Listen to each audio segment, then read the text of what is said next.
बिस्मिल्लाहिर्रहमानिर्रहीम। अस्सलाम वालेकुम प्यारे बच्चों, सारे बच्चों। कंप्यूटर क्लास 6 तीसरा चैप्टर हम पढ़ रहे हैं, जिसमें हम सीख रहे हैं कि हमने माइक्रोसॉफ्ट वर्ड में काम कैसे करना है। आज हम जो स्टार्ट करने लगे हैं उसमें है कि जब हम टेक्स्ट लिख लेते हैं, पैराग्राफ या किसी भी किस्म का डाटा जब हम लिख लेते हैं, फिर हम उसको पेज की किस साइड पे रखते हैं, क्यों रखते हैं, कैसे रखते हैं, इसे हम कहते हैं text alignment. Alignment is the way in which text is placed between the margins of a page. Alignment असल में एक ऐसा तरीका है जिसमें हम टेक्स्ट को पेज की किसी एक सिमत में या दोनों सिमतों से बराबर, या पेज के जो मार्जिन्स हैं, मार्जिन मतलब इस साइड पर भी खाली जगह होती है, यहाँ राइट साइड पर भी खाली जगह होती है, इनको मार्जिन्स कहते हैं। इनके दरमियान में हमने टेक्स्ट को कैसे एडजस्ट करना है। We can enhance the appearance of the document by changing the position and layout of the text on the page.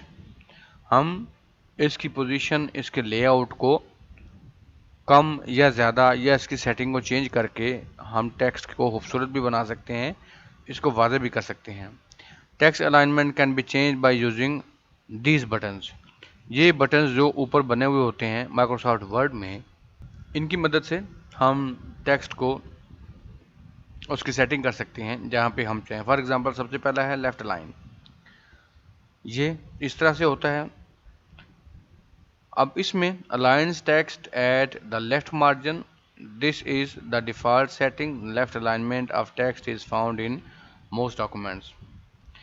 इसका काम है कि ये पेज की लेफ्ट साइड पे हमारे टेक्स्ट को रखेगा। जो डिफ़ॉल्ट सेटिंग या जो कंप्यूटर की अपनी सेटिंग, वर्ड की अपनी सेटिंग होती है, वो लेफ़्ट लाइन होती है। इसके अलावा आप जितने भी डॉक्यूमेंट्स देखेंगे उनमें से ज़्यादातर आपको ऐसे डॉक्यूमेंट्स मिलेंगे जिनकी अलाइनमेंट लेफ़्ट साइड पे होगी। इसके बाद है centre. The text is centralised on a line. It can be used in a card, on an envelope and in a listing. इसकी मदद से हम जो हमारा टेक्स्ट होगा उसको सेंट्रलाइज्ड कर सकते हैं, सेंटर में रख सकते हैं। इसका इस्तेमाल हम करते हैं जब हम किसी कार्ड के ऊपर कुछ लिखते हैं या किसी इन्वेलप के ऊपर लिखते हैं या कोई लिस्टिंग वगैरह करते हैं, तो उसमें हम इसका इस्तेमाल करते हैं जिसमें हमारा सारा डाटा, सारा टेक्स्ट सेंटर में आ जाता है।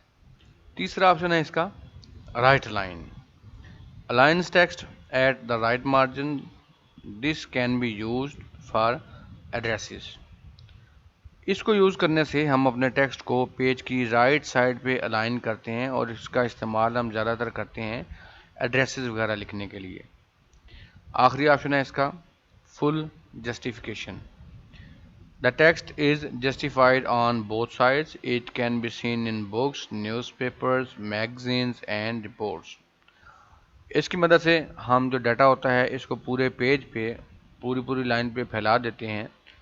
इस तरह का डाटा हमें आमतौर पर बुक्स में मिलता है, न्यूज़पेपर्स में, मैगजीन्स में और रिपोर्ट्स वगैरह के अंदर हम देखते हैं इसे।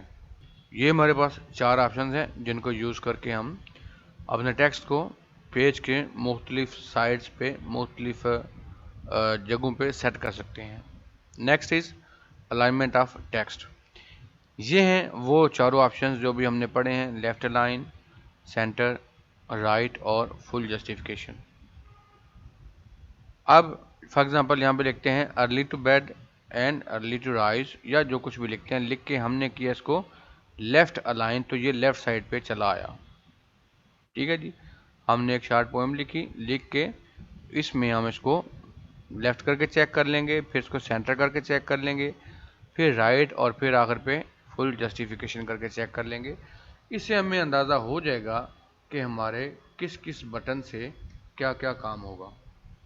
प्रैक्टिकल करने से इस चीज़ की बेहतर समझ आ जाएगी। अब hold control and press A to select all text. तो हम ये शॉर्ट की जानते हैं, कंट्रोल ए करने से जितना भी डाटा होगा उस फाइल के अंदर वो सारा सेलेक्ट हो जाएगा।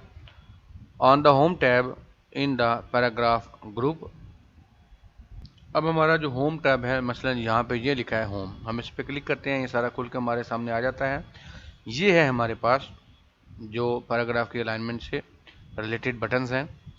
اب اس میں کلک ایچ الائن آئیکن، ان کو باری باری کریں گے اور 1 by 1 ٹو سی نیو لے آؤٹس، اور پھر چیک کریں گے کہ کس کا کیا اثر ہوتا ہے. تو ہمیں اسی وقت سمجھ آ جائے گی کہ کون سے بٹن نے ہماری کس طرح ہیلپ کرنی ہے.